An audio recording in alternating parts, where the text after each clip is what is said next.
if I do bad, I wouldn't have did all that. So I just got done meeting with my mentor. Anytime that I have a food container, I met with my mentor. But I just figured that I could come on here and kind of just give some general advice on how to find a mentor, either as an undergraduate student, a professional student, or really wherever you are in your career, because having a mentor gets you so far, just like in life. And I more so mean from the aspect of having, social capital, okay? I spoke about this in some of my other uploads. I can't remember which one specifically, but I know for a fact that I have used the word social capital on many occasions because it really is currency when it comes to career and just upward mobility in terms of what you want to do for your life. And my mentor is amazing. My mentor is an Olympic team physician. She's a family medicine physician. She's from Trinidad. And so she's constantly just exposing me and introducing me to professionals that I have no idea when else I would meet these people.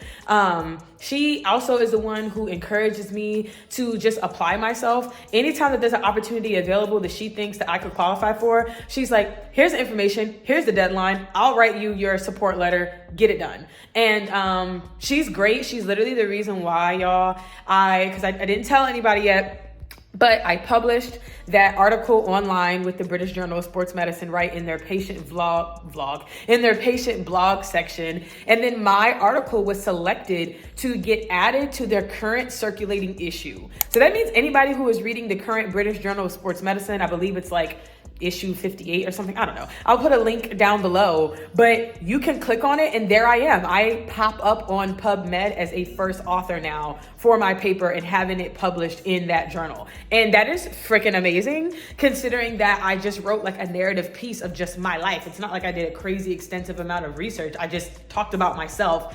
And now I get to put that as I am a published first author. That just made me feel really great. And I wouldn't have done that without her. She also encouraged me to apply to submit a case report to a conference. So now I will be presenting at the American Medical Society of Sports Medicine, AMSSM. I'm presenting April 16th, and the conference runs from the 12th to the 17th. So I'm about to be there for 5 days. And guess where it's at, y'all?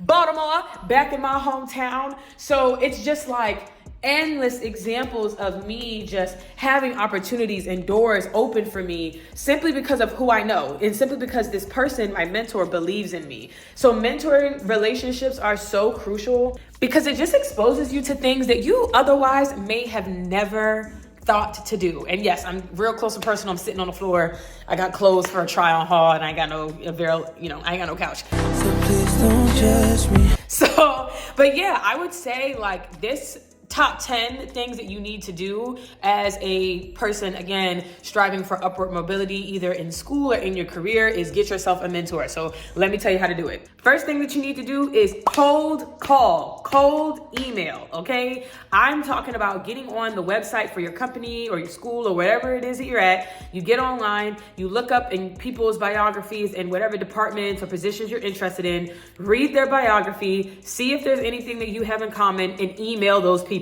Do not email the people that you cannot relate to. That just doesn't make sense. The conversation is not going to go anywhere. Email someone so that way they have some type of interest in emailing you back. The reason that my mentor and I linked up with each other, I have family members from the Caribbean. I have also shared that before. Mi madrastra es de la República Dominicana. And then I also have family members just from like the West Indies, like the, Black West Indies, Jamaica, Trinidad as well. And she's Trinidadian. I also had a common interest with her because she was a former athlete as well, former track and field athlete. And I don't believe that she was like D1 full ride or anything. So she was really interested in the fact that I was and how on earth, like I managed to balance all of that and get into medical school. So she was like, amazing, want to meet you. And that right there was my link and connection to her. And now we're like thick as thieves, peanut butter jelly, like love her. And it's not weird, right? I think that's something else that you need to consider is the type of mentor relationship that you want to have when you're emailing these people. Are you looking for a more professional kind of distant, oh, I email you and let you know when I have some projects and like that's it, because I do have some mentors like that too? Or are you looking for more like a big sister, a big brother, an aunt, right? Are you looking for a more familial connection? Because then that's all the more reason that you need to be reading that you need to be reading these people's biographies and really trying to find a common link and a common connection. So that's the first thing. 2, understanding that you're going to get ignored, right? My mentor, luckily enough, is very responsive and very active, and she's very committed to like guidance and DEI and inclusion and equity, right? She's very on top of diversity. So she's always looking for like Black students to take under her wing, but not everybody's going to be like that. Some people are going to get back to you 3 months later. Okay. And again, if that's not the type of mentor relationship that you want to have, you do want to have somebody. Sorry, y'all. She literally was texting me just now, like a bunch of different things for me to like look into and saying that she was happy to see me and all that. So that's what I mean. So if you want a relationship like this, it's important for you to know that and keep that in mind when you're doing these cold calls, when you're doing these cold emails, and, you know, keeping track of the responsiveness of that person. Because I'm gonna tell you right now, some people get better, right? Some people are just initially busy, but typically they tell you that. They tell you specifically why they're not as communicative. But if they don't offer an explanation and they just get back to you whenever, you can bet your bottom dollar that that is just how they are. And again, if that's not the type of mentor that you wanna have, stay away from those people. The next thing that you want to consider for a mentor relationship is, what do you need out of the relationship, right? Even if that person is more like the big sister, the aunt, whatever, what exactly do you need them to do for you? So I know that for me, my biggest concern was research. I was very concerned that I didn't really understand how the research world worked, which is why my mentor is constantly throwing things at me to be like, learn and join. So that was something that I needed. But maybe for you, it's a specific clinical skill. So they might offer to have you come to the clinic and shadow them and work on certain skills with you. Maybe you need a confidence booster. You just need somebody to talk to.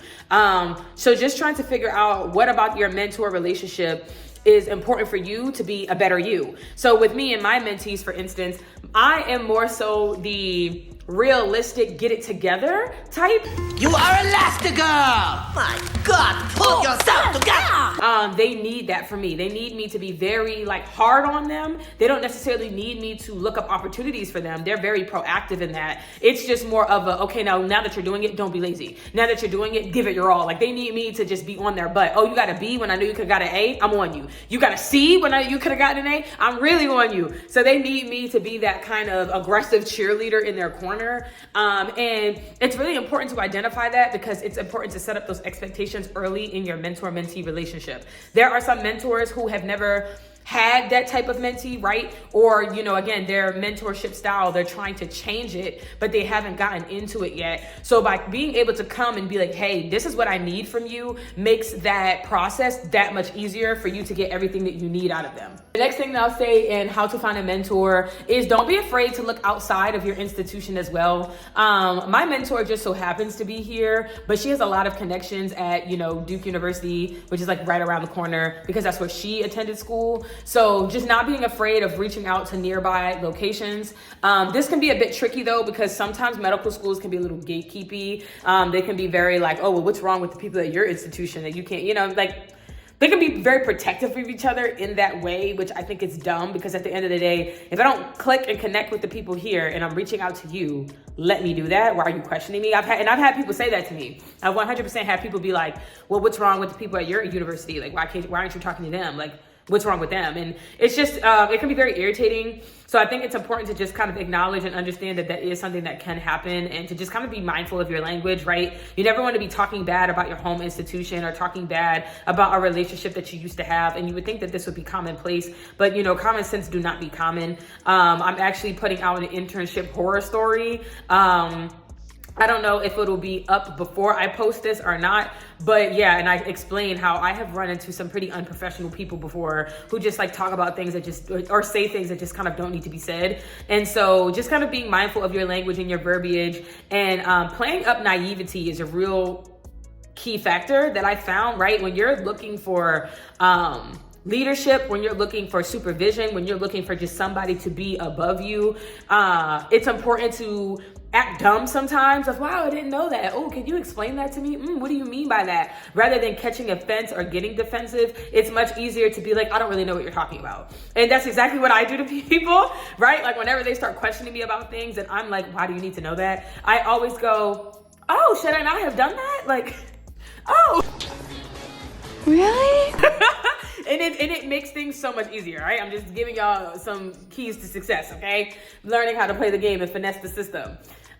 Something else that I would say is important when searching and seeking out a mentor is actually being a mentor yourself, right? You actually have a lot of expertise that you just may not be consciously aware of. And I think that it's important to have your own mentees because you learn through them. The things that they ask you, the things that they need, you might be like, oh shoot, I need that for myself. Or, I never thought about that. And that's something that you can carry over to your mentor and improve that relationship, so kind of working from the ground up. Like your mentee is teaching you, and then you as a mentor are going to your mentor to teach you. That was a bad example, y'all. I'm sorry. I hope y'all got what I was trying to say though. And so I also think it's important to just give back to your communities, period. All right. I'm sorry. I am always going to be that person that preaches community advocacy and, community upliftment, especially coming from the Black community, especially coming from an underserved community. I told y'all I'm from the ghetto. And so I feel like whenever I have the chance to just improve somebody else's life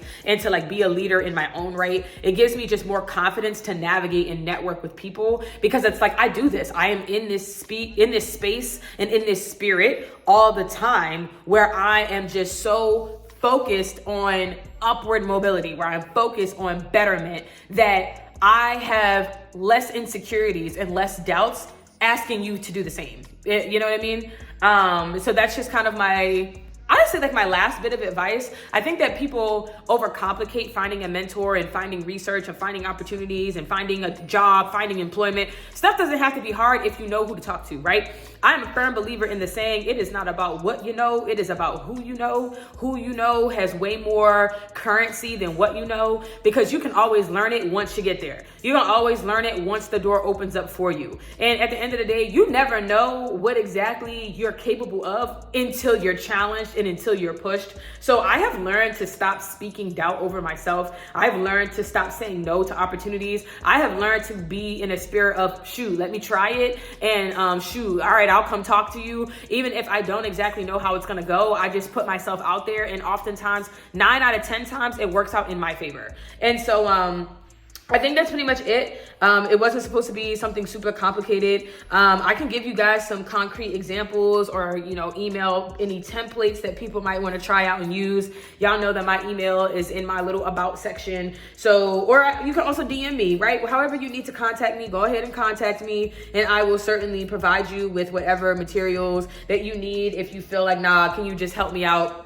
Sure. I also did want to put out that I am available to read any essays. I've read a couple of students' essays for different things, whether it's for scholarships or, different programs at your upcoming institutions, whatever. I really do want to try to be like a one-stop shop type channel, right? Like not only do I want to come on here and share my experiences, I want to help you guys with yours. So as always, just don't be afraid to connect with me. Thank you guys so much for supporting my channel. Don't forget to like, comment, share, and subscribe if you're not already. Love you guys the most. Adios.